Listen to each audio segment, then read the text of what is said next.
wrote was Rabbi Shmuel Eidels.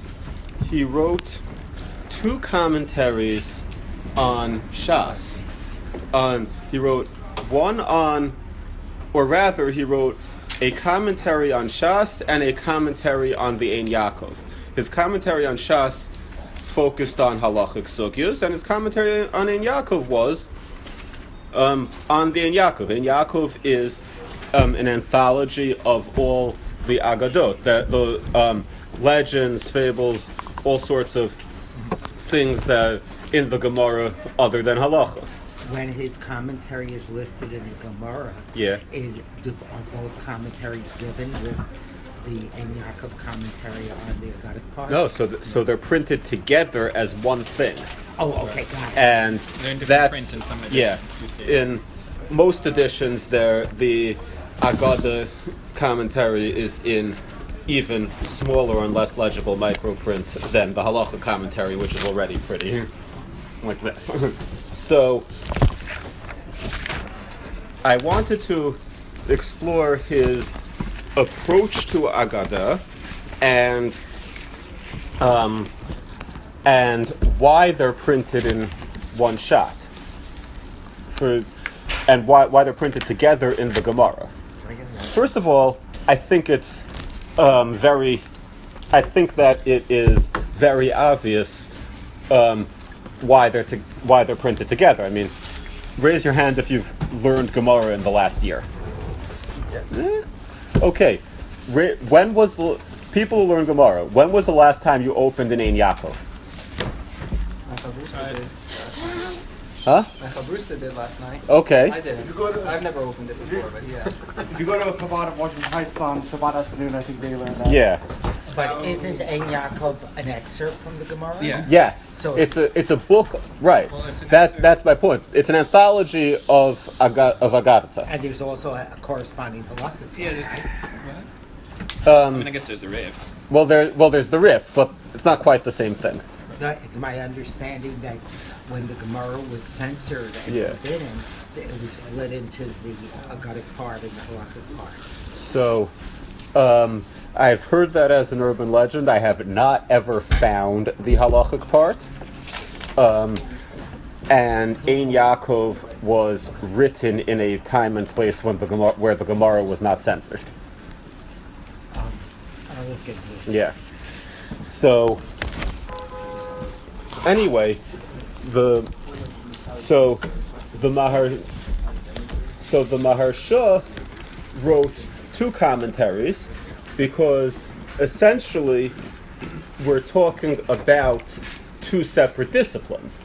There's the study of halacha and there's the study of the things Agadata are intended to teach us. And I think we have some.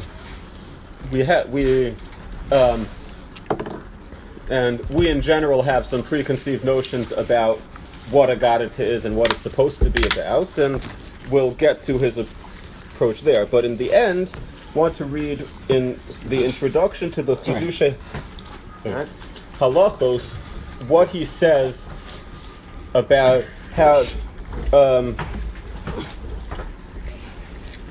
what he says about why he put them together.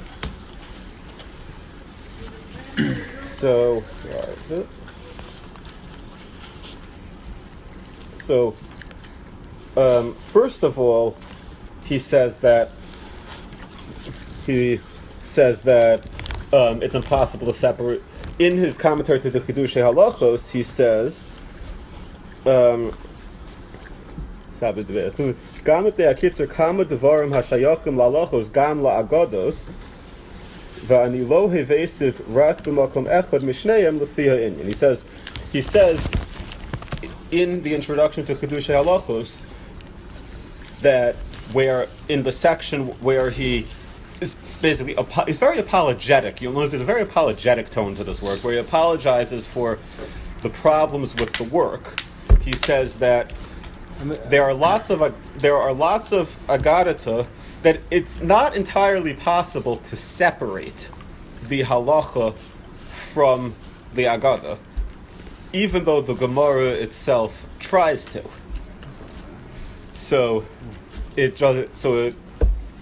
says that there are certain sugyas that could justifiably be put in either place, in either commentary, but he does one or the other because of brevity. So, can anyone think of a sugya like that?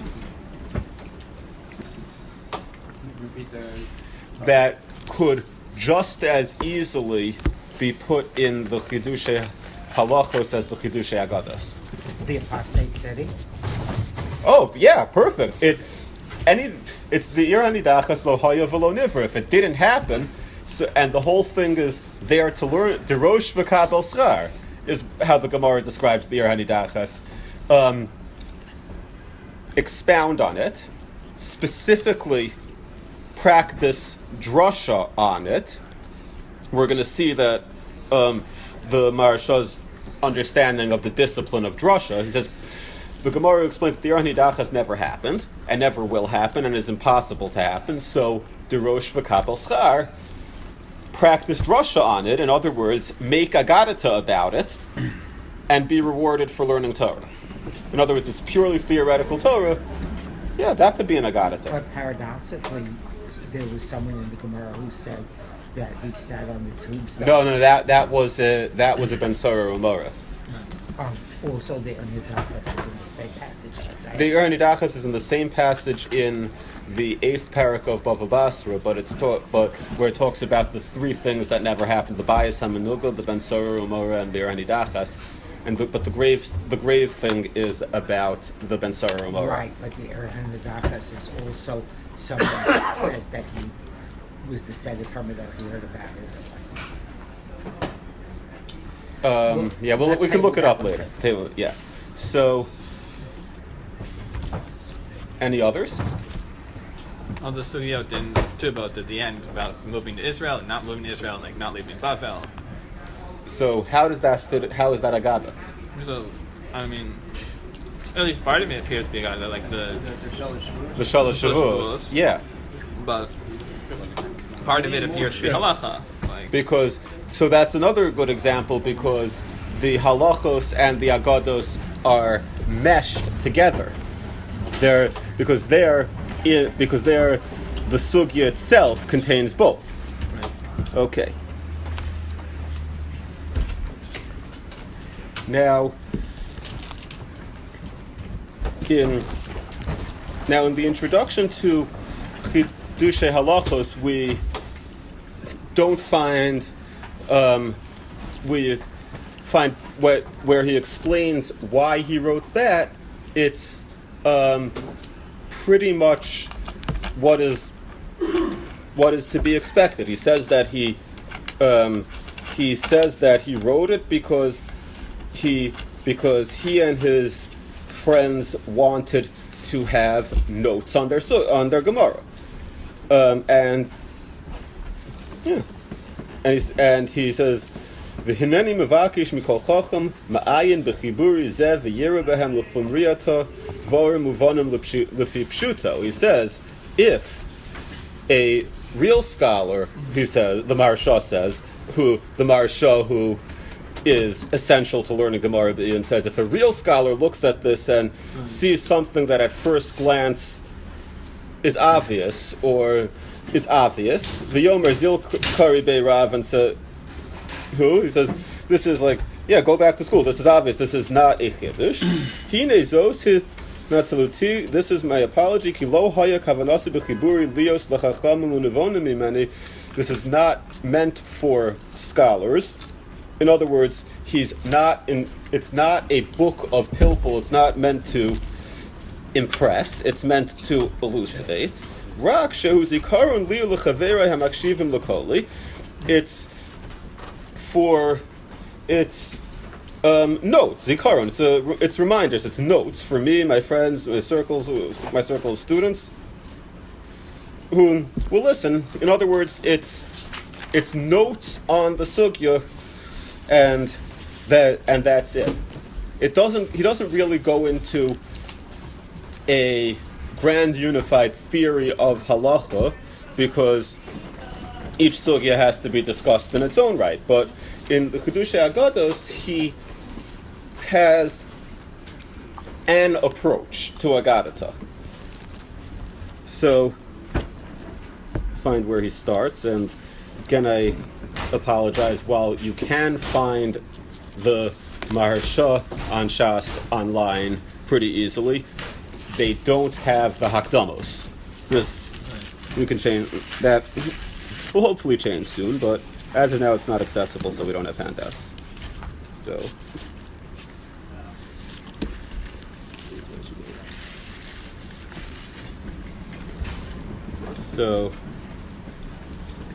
Kvar kasafti b'chidushei halachos kavanos v'tochen achibur ayin sham. He says that primarily he wrote the Chidushei Agados as a for the same reason he wrote the Chidushei Halachos, again as notes, and we should find this interesting in its own right, because people tend to treat the Agadata as sermon material rather than a discipline to be studied. He thought, so the Maharsha understands Agadata as a collection, as a genre of sugyos and shas that can be learned correctly or incorrectly, and these are his notes on pshat. As far as I know, the only other major achron to deal with the Agadata in this way is the Maharal. And the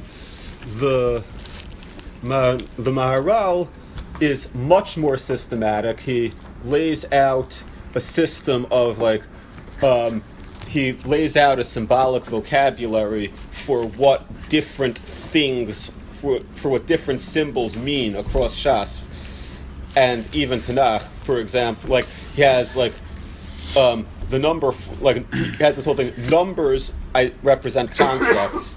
Numbers are adjectives rather. Yeah, those numbers are. It's fascinating, and people who, when I was at Gush, there was a Rabbi Waxman who gave a shir on Agadata twice a week during night seder. We mostly dealt with the Maharal because it's, again, more systematic, but the Maharsha is really the other major explicator of Agadata among the Achronim. So he says, "V'osif bazeh lahodia l'chol ma'ayin b'chibur zeh ki b'chol maimer meha'agados asher mutza hadrash hahu min hakra ra'isi l'bar bo mashich richu chazal lahotzi amikra mipshuta." So this represents the first of the Maharsha's classifications of what Agadata is. He says there are the Homiletic Agados. There are the ones that come from Psukim. Since the Akdama is at the beginning of Brachos, where, for example, and we read Balak a couple weeks ago. For example, the thing in the first parak about Kel Zoim B'chol Yom, and what it means, Ma'akov Lo Kabo Kel Ma'azam Lozam Hashem, about, so where Chazal take these two psukim with the use of the word of the shoresh za'am to construct the mechanism by which Bilam hoped to curse the Jews. That's an example of a homiletic Agada. So he says, so the approach of the... Sorry? What does Zam mean? Zam means wrath. Sorry. So that's an example of a homiletic Agada. Drasha. We run an English yeshivish English dictionary. So, is considered more hard than Nekomo, not Nekoma. So, is anger. No, Zam, I think it's Zam. No, it's more than Kas. So Zam is more than Kas. There is, I believe that there's Af, Evra, Za'am, and Charon Af, but yeah. So the thing about the Shilach Bo Charon Af, Evra, Za'am, etc. that we have in the Haggadah, it's a brisa in Psachim, I think, and there the Gemara discusses which one's worse, but I don't know offhand which is which. So anyway, the Maharal's approach to these are the Maharsha's approach. The Maharal's approach would be to describe at length in each place that one of these appears, whether it's Evra or Zam or Charon Af, and which is worse. But the Maharsha's approach is to explain why Chazal felt the need to take this pasuk beyond the pshat level. In be Yisur, in be Chaser, in be Shinui Lashon, whether by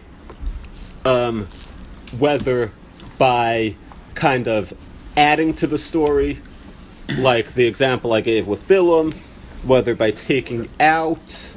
Can anyone think of an example where Chazal darshan a passage in Chumash and make the story shorter? He says, in b'yaser, in b'chaser. So usually midrashim add backstory. Like there's a long piece in Medrash Rabbah about what Moshe did between leaving Egypt and going to Midian. I could pass it. Yeah, but I can't think of an example where there is a story in Chumash or in all of Tanakh really, where Chazal darshan it and then make it shorter. So b'chaser, I guess he's referring to Al Tikris, where they say to read the word in chaser. In B'shinoi Lashon,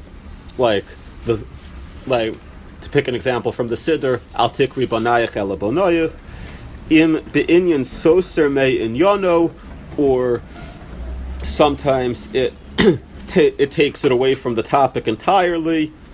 Omi Makom Acher, or in whatever way Chazal read a pasuk not in accordance with Pshat, the Chidushei Agados aims to explain why it has to be read that way. What need Chazal saw to read it that way. V'chol maimar asher ein motzo min hamikra, and then any Agadata that is not homiletic, that's not sourced in Psukim, imhu maise zor v'nifla, if it's strange, o maimer echad yotze misecha lefi das ha'anoshi, or something that, forget strange, that makes no sense whatsoever.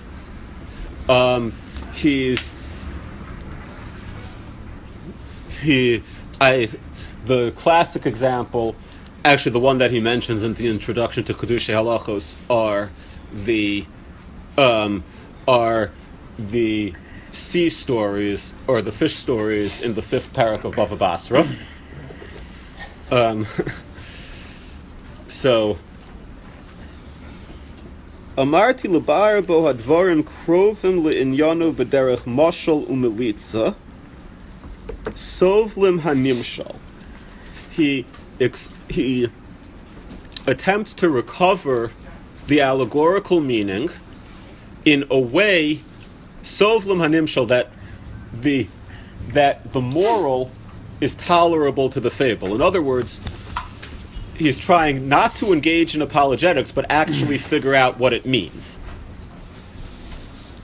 So he's what he's saying is not to wave your hand and go, it's a metaphor, so I don't have to learn it, but to actually learn it and try to figure out what it's a metaphor for, and what we can learn from it. For example, one of the stories in the 5th parak of Bava Basra involves, let's see if I can get this right, it's been a few years. There's a fish with a frog on its back, and a tree growing on the frog's back, and a raven that steals jewels from the tree. And the Maharsha explains it. Now, I may be getting the order wrong. You can check me later. It's in the 5th parak of Bava Basra, but the raven, the frog is and it's explained similar to the statue in Daniel, where the fish is just there. No, the fish is the scenery. Everything is on top of the fish, but like the frog is Bavel, and the tree is Yisrael, and the raven is Edom, and he sources each of these in other places where it's explained where these concepts are associated with these symbols.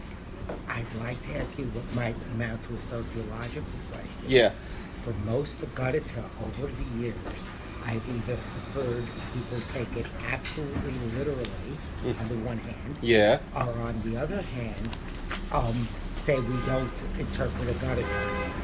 Yet if there's a body that interprets it, and occasionally I've heard that symbolic interpretations. Right. I mean, to what extent is each of those methods taught when people encounter a Gadita? So in yeshivas, my experience is they tend to just daven it because it's easier, and if you want to know more, they tell you to look at the Maharsha. Okay, so they don't necessarily take it literally, or because I get the impression from people that a lot of people do. So I get the impression that a lot of people do too. If we have time to read more of the Hakdama, he's going to complain about them also. Okay. There are also different kinds of Agadata. There's some that are about like Chazal doing things, and those are, I would say, easier to take literally than a frog. Yeah, the frog with the tree on its back. Not all of them. Well, not all of the things that Chazal do in these Agadatas are easy to take literally either. Right, no, that's true, but it's hard. I would just say that it's hard to put them all in one basket. In one basket. I think the ones that people generally take literally are the ones about like figures in Tanakh. Chazal has a story about someone, and he's not doing anything like supernatural or anything, right? Right. So I think people. Supernatural. I mean, more supernatural than others. Right, like he's not seeing like a frog growing out of a well, like the story of like Yeravam making everyone sign the document. So like Yeravam could have made everyone sign a document, right? So Chazal says, or everyone literate anyway. What? Or at least everyone literate. Right. Yeah. But like I guess you could metaphorically interpret it like that Yeravam put everyone under his fist and like said like listen to me. Right. Like, but I find it interesting. But I think like a lot of people would just say like, oh yeah, Rabbi. I find it interesting that this category that you mentioned of stories of things that Chazal did, he doesn't make that distinction. I think that that the non-supernatural stories he would take as history, and the supernatural ones he would interpret as all the other supernatural ones. But you'd have to make a study of the Maharsha. Yeah. Also, since we're still in Brachos, I think I didn't get a chance to look at it, but I wonder what he would do with the dream interpretation stories in the 9th parak, if he deals with the dreams in any greater depth than the Gemara itself does. Okay, so I was thinking of just those. Yeah. In particular. So Vad, and he says. This is very important for the study of Agadata. Mitoch shekitzru Chazal divreihem heim nirim kistumim. That because Chazal were very brief, Agada is a very obscure subject. V'yesh lanu ledaktik b'divrei chacham v'chidosim b'chol advarim she'amarnu. And we have to really study we have to be very rigorous in our study of Chazal, and their Chida is a riddle, or their aphorisms. And B'chol Chacham Yosef Lekach is a reference to a pasuk, and it says, any wise man will learn more. Aval Rabbi mehalomdim ba'agados einon medaktikim b'chol zeh b'divrei Chazal. They don't study Agadata as rigorously as they should. Ve'einon mevakshim leida kol ha'inyan al amitaso. They don't try to know each topic fully. Rak la'shmiya barabim kolo kekol asirim tachas asir. And again another reference to a pasuk. They just want to speak in public. These are the people I mentioned earlier who there's the tendency to, very unfortunate tendency, to use Agadata as sermon material to say what you want rather than to learn the Agadata. And v'yesh Mehem shabo lidrosh agados shaldofi v'chaosim taras and plasber she'ein hamikra v'amaymer sovel derusham, that the pasuk not only does the pasuk, not only do what they say not fit into the pasuk, they can't even make it fit in with all the extra material of the medrash. Afal hein medamin l'tzura liyotzra v'chachamim hein be'ineihem, and they confuse creation with it, and then they confuse the creation with its creator and call themselves chachamim. This is interestingly a quote from Bava Basra, Midam Mitzura Liyotzra, who that some people will can also make a drasha and say, well, Chazal made drashos and we learned them, so everyone should learn mine too.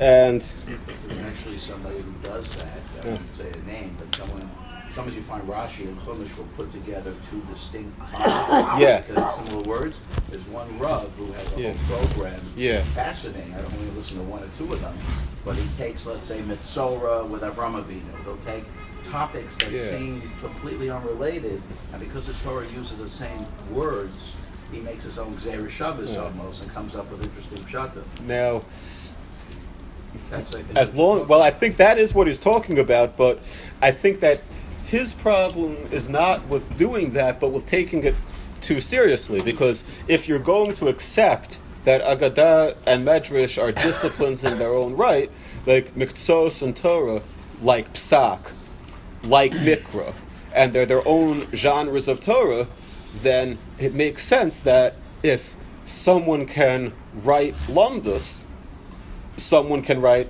Agadata, but you just have to be aware that you're not Rabbi Meir, Rabbi Yeshua. Okay, and he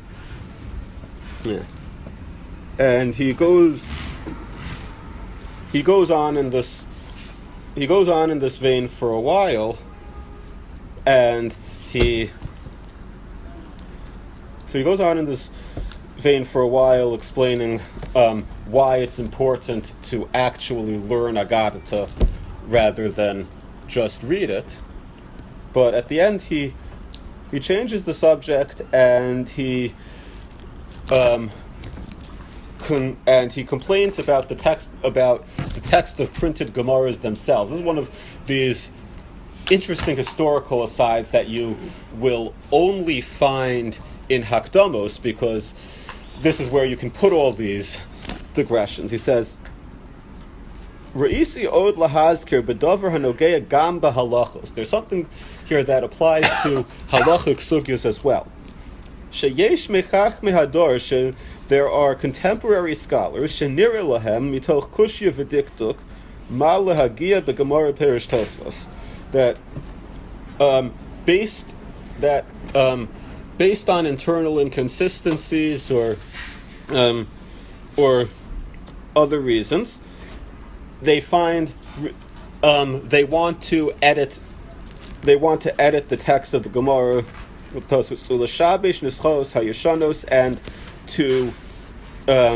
and to corrupt the old and to corrupt older texts. Lufi daita. Ubal hamadfis, and a printer, haroa hagazu, choshev belibo amitus. And then printers see the critical note. So a printer sees the critical note, and then printer sees a critical note, and says, okay, he is a scholar, I'm a printer. And prints it, because he's a scholar and I'm a printer. And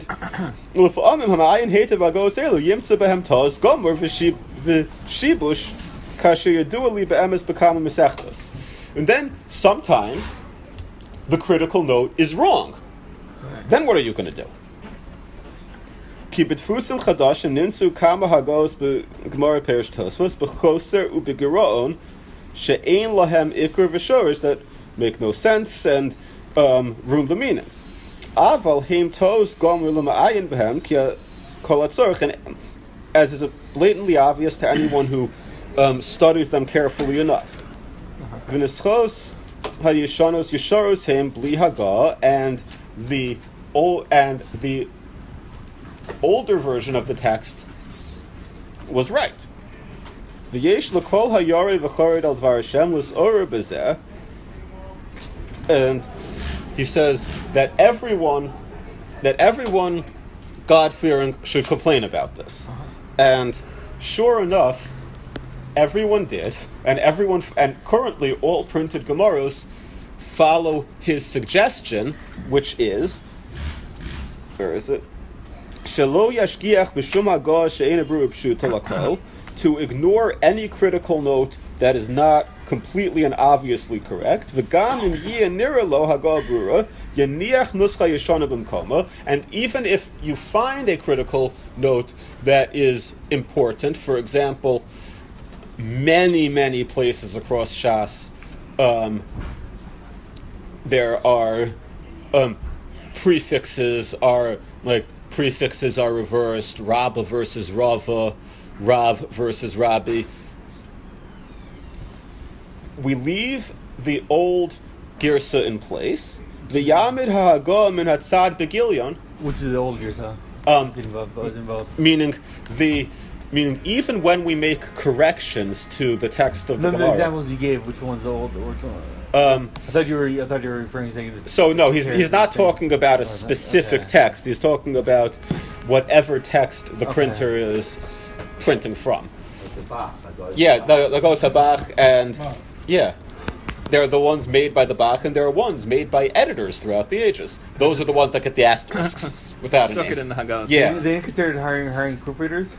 No, they did hire proofreaders, and he's saying, so the proofreaders put their corrections in the margin, so that we have access to the entire what the academic scholars call the critical we don't have the critical apparatus. We don't have the explanation of what they picked and why they picked it and how they did it, but in the text of the Gemara, we have both versions in front of us so that we don't run the risk of losing the correct one. And before we bench and move on to Mincha, I wanted to finish the way I started with the conclusion to the Chidushe Halachos that he says,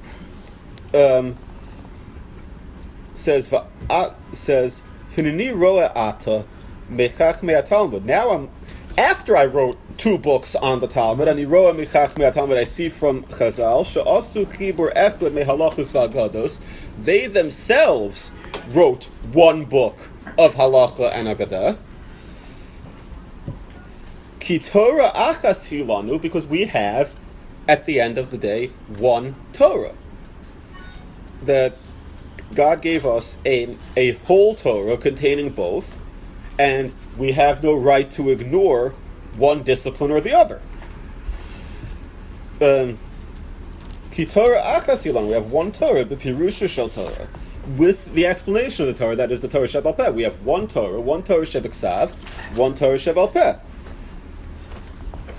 V'kama v'kama darchi musar v'chachma v'horo'os al pi Torahs Moshe asher yotziim mitoch divrei me'agados. and we have many, not just ethical teachings, but horoos, instructions, psak, from, it's probably inaccurate to say psak, but horoos, instructions on how to live our lives from the Agarita as well. And so in the end, he requested that they be, even though he never got to edit it to print it together, in his lifetime he requested that they be printed together, and all printers follow his instructions because, like he said, we do have one Torah. Okay. I have an example of a chasser, I think. Oh? Avram took 318 men. Oh, his Eliezer. Yeah, there's one. So Yeah. Also, when you have multiple names, Keturah, Oh yeah. I think is a new woman. Rabbi Liebtag calls it the law of conservation of biblical personality. That's right. And there's another example of chasser. Do we need to do a bunny? We